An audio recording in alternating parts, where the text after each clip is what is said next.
여러분, 우리 믿음이라는 것이 무엇이겠습니까?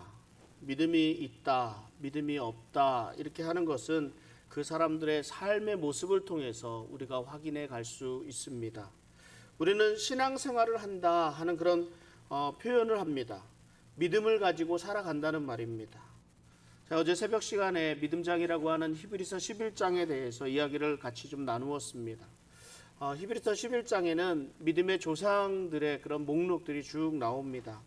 아브라함은 믿음으로 이삭을 드렸고, 또 이삭, 야곱은 믿음으로 장차 있을 일에 대해 축복하고, 요셉은 믿음으로 자기 뼈를 위하여 명하였고, 모세는 믿음으로 바로의 공주 아들이라는 칭함받기를 거절하였다 이렇게 말씀합니다. 그런데 이 믿음 생활이라는 것은 단순히 믿는다는 것으로 끝나지 않습니다. 믿음에는 반드시 그 행함이 따르게 되어 있습니다. 내가 예수님을 믿으면 예수님을 믿음에 따르는 삶을 살아야 합니다. 예수님께서 기도하라고 하셨으니까 우리가 기도하고, 예수님께서 사랑하라 하셨으니까 사랑해야 합니다. 예수님이 자기를 부인하고 나를 따르라 말씀하셨으니까 우리가 내 자신을 부인하고 예수님을 따르려고 합니다. 이 믿음에는 반드시 그래서 행함이 필요합니다. 무엇을 행하는 것입니까? 우리의 행함은 하나님의 말씀에 순종하는 것을 말합니다. 마태복음 22장 37절부터 40절까지 이렇게 말씀합니다. 예수께서 이르시되 내 마음을 다하고 목숨을 다하고 뜻을 다하여 주 너의 하나님을 사랑하라 하셨으니 이것이 크고 첫째 되는 계명이요 둘째도 그와 같으니 내 이웃을 내 자신같이 사랑하라 하셨으니 이 두 계명이 온 율법과 선지자의 강령이니라. 예수님은 모세에게 주신 율법을 이렇게 두 가지 계명으로 요약해 주셨습니다. 하나님을 사랑하고 이웃을 사랑하라는 그런 말씀입니다. 모세는 이제 이스라엘 백성들이 들어가는 가나안 땅에서 하나님을 어떻게 섬길 것인지에 대해서 강조해 왔습니다. 하나님 앞에서 내가 어떤 존재인지를 기억해야 합니다. 그리고 내 삶에 만연해 있는, 또 우리 지역에, 우리 삶 주변에 만연해 있는 우상을 제거하고 오직 하나님만을 섬기도록 이렇게 말씀하고 있습니다. 요약하면 우리가 하나님께 어떻게 예배하며 하나님만 믿으며 살아갈 수 있겠느냐에 대해서 지금까지 말씀을 해 주셨습니다. 그리고 이제 이 19장부터는 이스라엘 백성들의 사회생활에 관련해서 이렇게 말씀을 전하고 있습니다. 특히 19장에서는 우리 하나님이 주신 10계명 가운데서 이웃사랑과 관련된 제반 규례에 대해서 언급하고 있습니다. 살인하지 말라, 이것에 해당하는 도피성 이야기, 도적질하지 말며 내 이웃의 것을 탐하지 말라는 것에 관계된 경계표에 대한 이야기, 그리고 거짓 증거하지 말라는 위증의 이야기에 대한 말씀들이 오늘 신명기 19장에 있습니다. 먼저 이 모세가 도피성에 대해서 설명을 합니다. 제가 3절을 다시 한번 읽어보면, 내 하나님 여호와께서 내게 기업으로 주시는 땅 전체를 세 구역으로 나누어 길을 닫고 모든 살인자를 그 성읍으로 도피하게 하라. 하나님은 사랑의 하나님이십니다. 하나님은 그의 사랑하시는 백성, 하나님의 자녀들이 무엇을 하든 다 용서해 주십니다. 어떤 잘못을 하더라도 하나님께서는 다 용서해 주십니다. 하나님께서는 우리의 부족함을 다 알고 계십니다. 내 연약함을 알고 계시고 내 부족함, 연약함을 알고 계시기 때문에 내가 좀 잘못을 해도, 내가 조금 실수를 해도 나를 다 용서해 주시는 하나님이 우리 사랑의 하나님이십니다. 그래서 70번을 7번을 더하여도 용서해 주는 그런 하나님이 우리 하나님이십니다. 그래서 나는 이런 하나님이 좋습니다. 그러나 또 다른 한편으로는 하나님이 공의의 하나님이십니다. 이 공의의 하나님이시라는 것은 무슨 뜻이에요? 어떤 잘못을 했을 때 그 잘못에 대한 대가를 반드시 치르게 하신다는 거예요. 하나님은 죄를 싫어합니다. 그래서 죄에 대해서 반드시 철저하게 심판하시는 분이 하나님이십니다. 오늘 본명기 19장 21절에 그 하나님의 법을 말씀하시는데, 내 눈이 긍휼히 여기지 말라, 생명에는 생명으로, 눈에는 눈으로, 이에는 이로, 손에는 손으로, 발에는 발로이니라. 이것이 하나님의 법이에요. 하나님이 공의로우신 하나님이시라는 것을 가장 잘 나타내는 말씀입니다. 죄값은 반드시 치러야 합니다. 그래서 저는 또한 이런 하나님이 두렵습니다. 한편으로는 하나님은 사랑의 하나님이시고, 다른 편으로는 하나님은 공의의 하나님이십니다. 우리가 어떻게 이해해야 되겠습니까? 어떤 사람은 사랑의 하나님이기 때문에 하나님을 사랑하는 것이 정말 좋은데, 또 다른 편의 사람들은 공의의 하나님이시기 때문에 하나님은 두려운 분이시기 때문에 어쩔 수 없이 복종할 수밖에 없지 않느냐, 이렇게 말을 합니다. 원수까지도 사랑하라고 하셨는데 긍휼히 여기지 말라 합니다. 눈에는 눈, 이에는 이로써 대답하라고 대할 것을 말씀하고 있습니다. 사랑의 하나님 혹은 공의의 하나님이 이렇게만 우리가 하나님을 알고 있다면 우리가 정말 하나님을 잘 못 알고 있다는 것을 말합니다. 하나님이 얼마나 철저하신 분인지 모릅니다. 하나님이 얼마나 섬세하신 분인지 우리가 잘 알아야 합니다. 아무리 철저한 사람이라 하더라도요, 우리들의 삶에는 허점이 있습니다. 완벽하지는 못합니다. 우리들에게는 부족한 부분들이 있습니다. 그러나 하나님은 그렇지 않습니다. 어떻게 하나님께서 사랑과 공의를 동시에 만족시켜 주셨습니까? 하나님은 예수님을 이 땅에 보내심으로 하나님의 사랑과 그 공의를 동시에 보여주셨습니다. 하나님은 우리를 사랑하십니다. 그래서 우리가 죽어가는 것을 그냥 보고만 계실 수 없었습니다. 창세기에 노아의 이야기가 나옵니다. 온 세상을 하나님께서 심판하셨습니다. 그리고 하나님께서 이 노아에게 주신 생명의 귀중함을 알리기 위해서 주신 말씀이 있습니다. 창세기 9장 6절에 보면 다른 사람의 피를 흘리면 그 사람의 피도 흘릴 것이니 이는 하나님이 자기 형상대로 사람을 지으셨음이니라 말씀합니다. 그래서 어떤 이유에서든 간에 살인한 자는 누구나 죽임을 당해야 했습니다. 이처럼 생명을 귀하게 여기도록 하셨습니다. 살인하지 말라 하시는데 누군가 살인을 했다면 그 사람은 반드시 죽임을 당해야 했습니다. 그러면서 철저하게 공의로우신 하나님의 모습을 나타내셨습니다. 하나님의 백성들이 죄에서 죽을 수밖에 없습니다. 그런데 하나님이 이런 백성들을 또 사랑하십니다. 죽음 가운데 내버려 둘 수가 없습니다. 그래서 하나님은 하나님 자신이 이 땅에 내려오셨습니다. 예수 그리스도이십니다. 그리고 그 죄값을 당신의 죽음으로 대신 치러 주셨습니다. 그래서 공의를 이루어 주셨다는 말입니다. 사람들은 그냥 용서해 주면 되지, 그냥 구원해 주면 되지 않느냐 합니다. 그러나 하나님은 그냥 대충 일하시는 분이 아닙니다. 하나님이 하시는 일에는 질서가 있고 하나님이 얼마나 정확하신 분인지 모릅니다. 사랑과 공의를 함께 보이시는 예수 그리스도를 예표하고 있는 것이 바로 이 도피성입니다. 도피성. 하나님은 인간 생명을 귀하게 여기셨습니다. 그래서 살인을 하면 그 피값으로 생명을 대신하도록 하셨습니다. 그런데 억울한 살인이 있었거든요.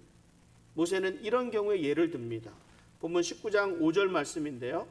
가령 사람이 그 이웃과 함께 벌목하러 삼림에 들어가서 손에 도끼를 들고 벌목하려고 찍을 때에 도끼가 자루에서 빠져 그의 이웃을 맞춰 그를 죽게 함과 같은 것이라. 이런 사람은 그 성읍 중 하나로 도피하여 생명을 보존할 것이니라. 하나님의 법은 눈에는 눈, 이에는 이였습니다. 살인을 한 사람은 그래서 반드시 죽여야 합니다. 그런데 정말 억울한 일이 있습니다. 산에서 나무를 하기 위해 도끼질을 하는데 도끼가 자루에서 빠졌어요. 그런데 하필이면 그 빠진 도끼가 옆에서 작업하고 있었던 다른 사람을 맞추게 되었습니다. 또 이게 맞추기까지 하면 또 그럴 수 있는데 이 사람이 죽기까지 했다는 거예요. 억울합니다. 그렇지만 억울하지만 이 사람은 도끼로 사람을 죽인 결과가 되었습니다. 도끼에 맞아 죽은 사람의 가족은 그래서 이 사람을 원수를 대하도록 합니다. 원수를 갚기 위해서 이 사람을 죽이려고 합니다. 6절에서 이 사람이 죽은 사람에게 원한이 없다는 말을 합니다. 죽이려는 의도가 없는 단순한 사고라고 밝히고 있습니다. 이때 사고를 낸 사람이 갈 길이 멀게 되면 잡혀 죽게 되지 않겠느냐. 도피성으로 피신해서 생명을 보존하라 말씀하십니다. 이런 일들이요, 일반적인 사람들은 내게는 일어나지 않을 것이라고 생각을 합니다. 이거 텔레비전 뉴스에나 나올 일이지 나와는 전혀 상관없는 일이라고 생각을 합니다. 여러분, 자식 문제로 학교를 가면 이런 말이 꼭 나옵니다. 내 자식은 괜찮은데 얘가 나쁜 친구를 만나서 이렇게 되었다고, 문제를 일으키게 되었다고, 이런 말을 하게 됩니다. 내 자식이 나쁜 친구라는 생각은 절대 하지 않습니다. 나쁜 일로 가해자의 자리에 이렇게 나를 놓고 생각하는 사람 별로 없어요. 나는 나쁘다가 내가 나쁘다고 생각하는 사람이 그렇게 많지가 않습니다. 나는 늘 피해자고, 나는 늘 당하는 사람이고, 나는 늘 손해보는 사람입니다. 누구보다 많은 것을 누리고 있다고 해도 나는 불공평하고 억울하고 불평하고 불만하는 사람이 얼마나 많은지 모릅니다. 간혹 다른 교회에서 대해서 안 좋은 소식을 전하고 우리 다른 교회 목사님에 대한 잘못을 지적하는 그런 말도 듣게 됩니다. 정말 그렇기도 합니다. 거짓이 아닙니다. 저도 잘 알고 있습니다. 잘못된 것도 알고 그 많이 부족한 것도 압니다. 그런데 제가 옆에서 맞습니다, 맞습니다 이러지 않아요. 맞장구 못 치겠습니다. 왜냐하면 저라고 별 수 있겠느냐라는 생각이 있기 때문입니다. 우리 교회라고 뭔가 다르겠느냐 이런 생각을 가지고 있기 때문에 그렇습니다. 그래서 참 조심스럽기도 합니다. 모든 사람이 당하고 있는 시험을 패스하는 것은 아닙니다. 시험이 있으면 하나님께서 감당할 만큼의 시험을 주신다고 했는데 모든 사람들이 다 그 시험을 패스해서 하나님의 믿음의 평가에 잘했다 칭찬받는 종이라고 이렇게 듣지는 못한다는 것입니다. 한 번, 두 번은 실패할 때도 있다는 말입니다. 그런데 내가 그 자리에 서 있었다면 내 자신을 지킬 수 있었을까 이런 생각을 하게 되면 정말 나조차도 좀 힘들었으리라 이런 생각을 가지게 되기도 합니다. 자신할 수가 없습니다. 그래서 어떻게 합니까? 다만 예수님께서 가르쳐 주신 것처럼 제발 시험에 들지 않게 해달라고 기도합니다. 혹시 시험에 든다 하더라도 피할 길을 주실 것을 기도합니다. 우리 사람들은 완전하지 않기 때문에 그렇습니다. 하나님은 우리가 이런 연약한 존재라는 것을 너무나 잘 알고 계십니다. 그리고 이러한 일들이 일어날 수 있다는 충분한 가능성에 대해서 말씀하십니다. 그런데 이스라엘 사람들의 지금 생각은 어떻습니까? 지금 생각은 이스라엘 사람들은 오로지 가나안 땅에 가 있습니다. 가나안 땅에 젖과 꿀이 흐르는 가나안 땅, 이제 내가 살아갈 곳, 가나안의 모든 풍요로운 삶이 이제 내 것이 될 것이기 때문입니다. 그래서 그것만 생각합니다. 꿈에 부풀어 있습니다. 이런 이스라엘 백성들에게 앞으로 어떤 삶이 이루어질 것인지, 어떻게 살아야 할 것인지, 이웃에 대해서는, 사람들에 대해서는 한 생명이라도 억울하게 죽어가는 일이 없어야 하지 않겠느냐. 그래서 이 도피성 제도를 하나님이 세워 놓으셨습니다. 우리가 다른 사람들에 대해서 비판하고 정죄하기는 쉽습니다. 왜냐하면 나는 그 자리에 서 있을 것 같이라 생각하지 않기 때문입니다. 내가 살인은 아무나 하나? 그런 일은 없습니다. 이렇게 생각하기 때문에 한편으로는 오히려 살인한 자들에 대해서 무자비하게 비판하고 정죄하게 됩니다. 비록 그 상황이 억울한 일일지라도 공의라는 이름하에 비판하고 정죄하며 돌을 던지게 됩니다. 하나님은 이러한 상황에서 피할 길을 열어주셨습니다. 그것이 도피성입니다. 그렇다고 도피성이 모든 살인자들을 다 보호해 주는 것은 아닙니다.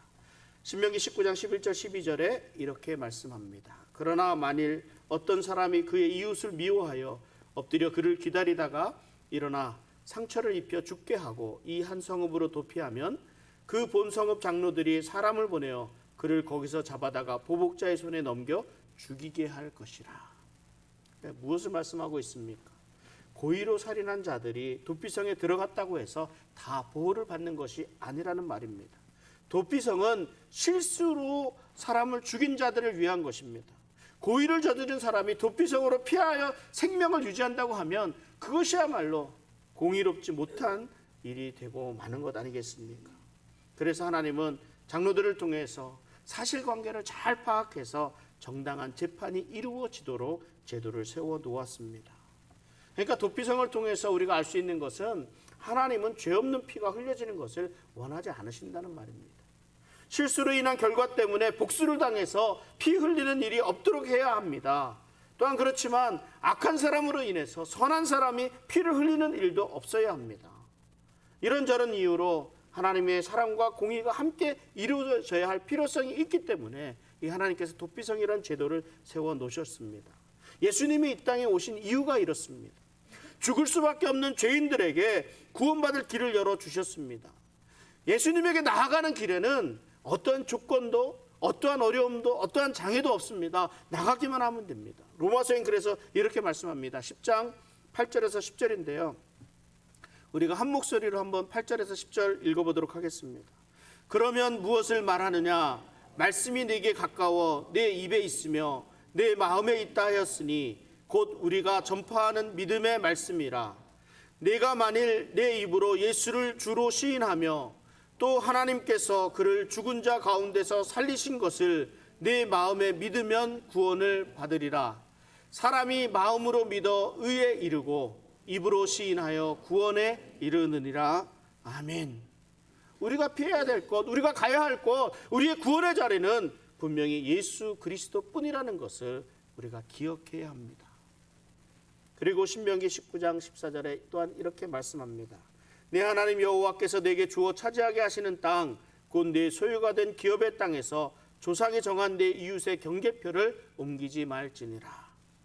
억울하게 죽을 수밖에 없었던 사람들을 위해 하나님께서 피할 길을 열어주신 제도가 도피성 제도입니다. 모세는 또 다른 억울한 일에 대해서 언급하는데 이웃의 경계표를 옮기는 일이었습니다. 이것은 당시에는 이스라엘 사람들에게 그 각각의 경계 지역마다 경계표를 세워두도록 했습니다. 하나님이 정해주셨습니다. 그리고 이런 이웃의 경계표를 옮기지 말라 하는 것은 남의 물건과 남의 소유를 함부로 여기지 말라는 의미입니다. 땅의 경계는 하나님이 정하셨습니다. 하나님이 정하신 것을 사람이 임으로 옮겨서 그 경계를 옮겨놓게 되면 다른 사람의 것을 빼앗는 결과를 가져온다는 말입니다. 사무엘하 12장 4절에는 이런 이야기들이 있습니다.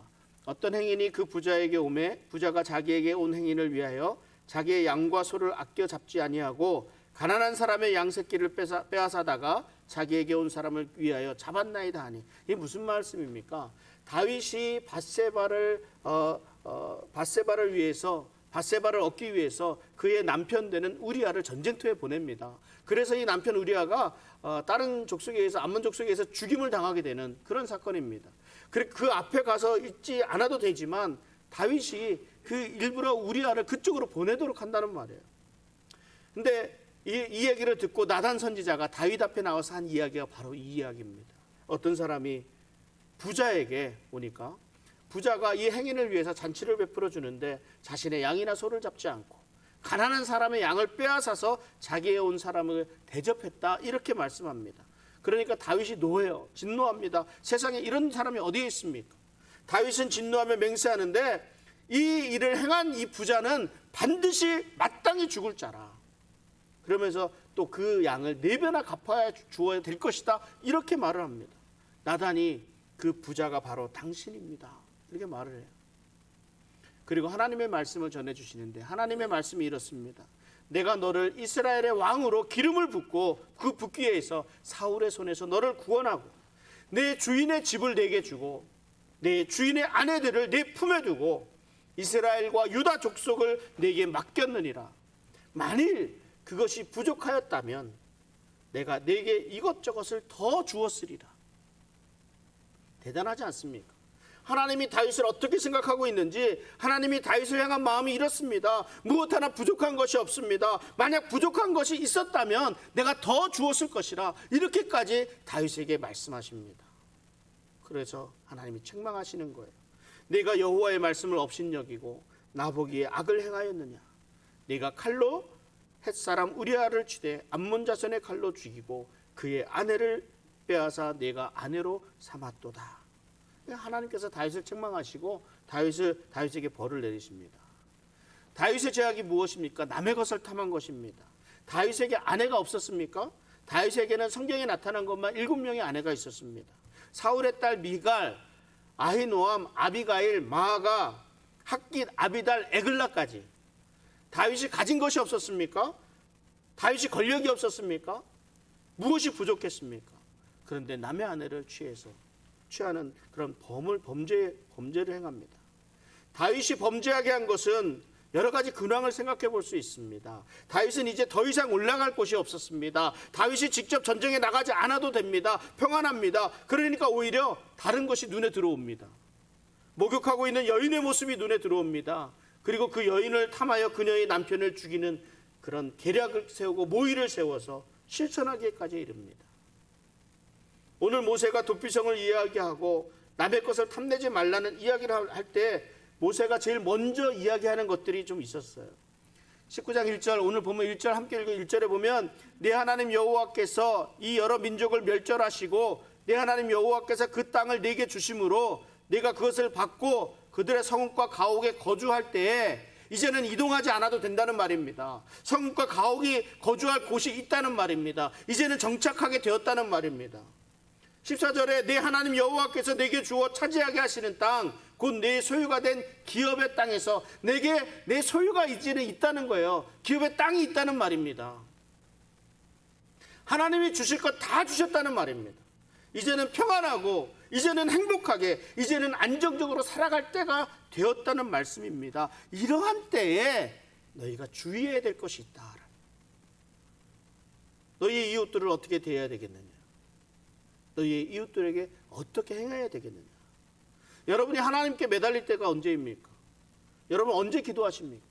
물론 대부분은 매일매일 일정한 시간을 두고 기도하고 계신 줄 믿습니다. 그러나 많은 분들이요, 발등에 불이 떨어져서야 기도합니다. 무슨 일이 생기고 나서야 기도합니다. 내가 할 수 없다는 것을 알게 되어서야 걱정하고 염려가 되니까 하나님께 매달립니다. 저는 이것을 911 기도라 이렇게 붙여봅니다. 급할 때만 부르는 호출하는 거죠.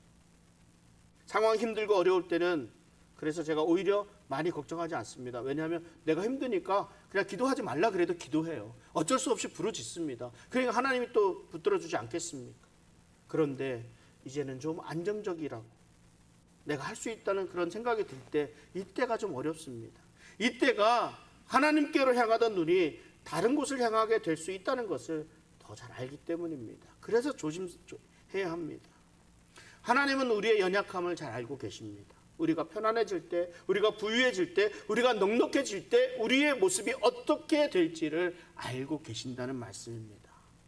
도피성의 경우처럼 나는 그러지 않을 것이라 장담할 수 없습니다.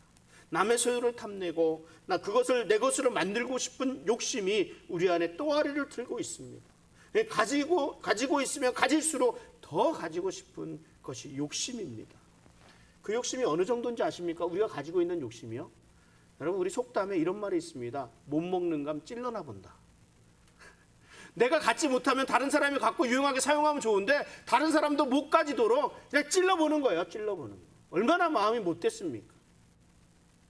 다른 사람 잘 되는 꼴을 못 봅니다. 다른 사람이 잘 되면 축복해주고 축하해주고 더 잘 될 수 있도록 더 응원을 해줘야 되는데 그거 아무것도 아니야. 누구나 다 할 수 있는 일이야. 이런 평가절하합니다. 인정하려 들지 않습니다. 그러면서 오히려 살짝 수저만 얹어놓고 그 중심에서 내가 서고자 하는 그런 사람들이 있습니다. 그러니까 물건을 빼앗는 것만이 빼앗는 것이 아니라는 말씀입니다. 남의 것, 남의 소유, 남의 명예 등을 욕심내는 이와 같은 일들을 하나님께서 경계하고 계십니다. 같은 맥락에서 이웃에게 거짓 증언하는 것 또한 경계하십니다. 무엇 때문이겠습니까? 거짓을 통해서 상대를 해하려고 내게 떨어지는 어떠한 이익을 위함이 아니겠습니까?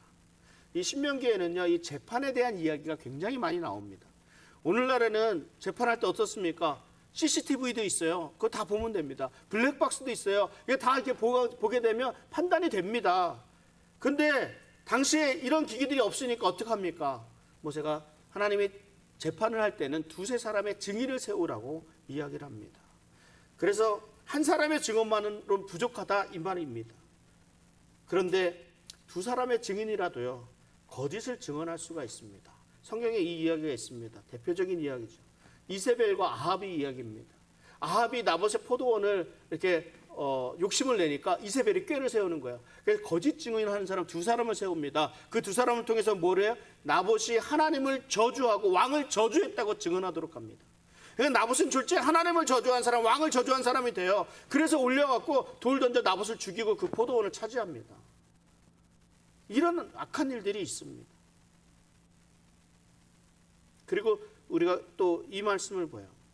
신명기 19장 17절에 그 논쟁하는 쌍방이 같이 하나님 앞에 나아가 그 당시에 제사장과 재판장 앞에 설 것이요. 무엇을 말합니까? 제사장과 재판장, 재판을 수행하는 사람이 한 사람이 아니라는 거예요. 철저하게 조사하기 위함입니다. 올바른 재판이 되도록 세우신 제도가 이 제도입니다. 억울한 일이 없도록 하기 위해서. 하나님께서 이렇게 세심하십니다. 철저하게 억울한 일이 없도록, 억울한 누명을 씌우고 누명이 있어서 죽지 않도록 하기 위해서, 억울하게 나에게 나의 것을 남에게 빼앗기지 않도록 하기 위해서, 억울하게 거짓 증언으로 인해서 피해보지 않도록 이러한 제도를 이렇게 세워주시는 거예요. 그리고 하나님의 백성에게 이렇게 살아가도록 말씀하십니다. 오늘 말씀을 다시 한번 봅니다. 하나님이 우리에게 주신 도피성과 그 경계표가 있습니다. 하나님이 정하여 주셨습니다. 하나님이 정하여 주셨다는 말씀은 뭐예요? 하나님의 임재가 있는 곳이라는 거예요. 하나님의 뜻이 있는 곳입니다. 하나님의 사명이 있는 곳이고 하나님의 말씀이 있는 곳입니다. 이 말은 통틀어서 말하면 하나님의 주권이 있는 곳이에요. 하나님이 다스리시는 곳이라는 말입니다. 하나님은 사랑의 하나님이시고 또한 공의의 하나님이십니다. 하나님은 완전하십니다. 그러면 하나님께서 사랑과 공의를 함께 볼 수 있습니다. 이것이 바로 예수 그리스도이십니다. 하나님은 우리를 사랑하셔서 예수 그리스도를 이 땅에 보내주셨습니다. 그리고 십자가에 달려서 죽으심으로 우리의 죄값을 대신 치러주셨습니다. 이를 통해 하나님께서 공의를 이루어 주셨습니다. 하나님은 우리에게 피난처를 제공해 주셨습니다. 우리의 피할 곳은 오직 예수 그리스도의 뿐입니다. 세상의 다른 그 무엇으로도 우리를 구원할 수 있는 방법이 없습니다. 오직 예수님만이 우리의 유일한 구원자가 되십니다. 우리의 도피성 되시는 예수님을 믿고 예수님에게 피하고 참 평안을 누리는 우리 성도의 삶들이 되시기를 바랍니다. 또 하나님께서 우리에게 많은 것을 허락해 주셨습니다. 내게 주어진 것이 이에 족하다 할 수 있어야 하는데 만족하기가 정말 어렵습니다. 많이 가지면 가질수록 더 가지고 싶어하는 욕심, 하나님이 정해주신 상황과 환경 속에서 감사함으로 살아야 함에도 불구하고 더 나은 것, 더 좋은 것, 더 편안한 것에 눈을 돌리게 되는 욕심이 누구에게나 있습니다. 나는 그렇지 않다고 장담하지 말아야 합니다. 우리는 그만큼 연약한 존재입니다. 내 힘으로는 어찌할 수 없는 억울한 때가 많습니다. 살인이라는 큰일을 범하게 될 수도 있고 이웃의 경계를 탐하기도 하고 이익을 위해서 거짓 증언할 수도 있습니다. 이러한 우리를 하나님께서는 너무나 잘 알고 계십니다. 우리 안에 욕심이 가득하다는 것을 알고 계십니다. 그러므로 경계하도록 하시는 거예요. 또한 도피성이라는 제도를 통해서 억울한 일을 당하지 않도록 배려해 주시기도 합니다. 우리 안에 탐욕으로 이웃의 것을 탐하지 않도록 강조하고 또 강조해 주십니다. 하나님을 사랑하는 만큼 그 사랑이 이웃에게 전해져야 합니다. 이것이 하나님 백성의 삶입니다. 나도 예외일 수 없습니다. 많이 부족합니다. 이 부족함을 다른 것으로 채우려고 하지 말고 하나님의 임재 안에서 하나님의 말씀과 능력으로 채우며 살아갈 수 있기를 바랍니다. 나의 이익을 위해서 경계표를 옮기고 거짓 증언을 하는 삶이 아니라 다른 사람들의 것 또한 소중히 여길 수 있는 우리 성도님들의 삶이 되시기를 바랍니다. 우리 함께 기도하겠습니다.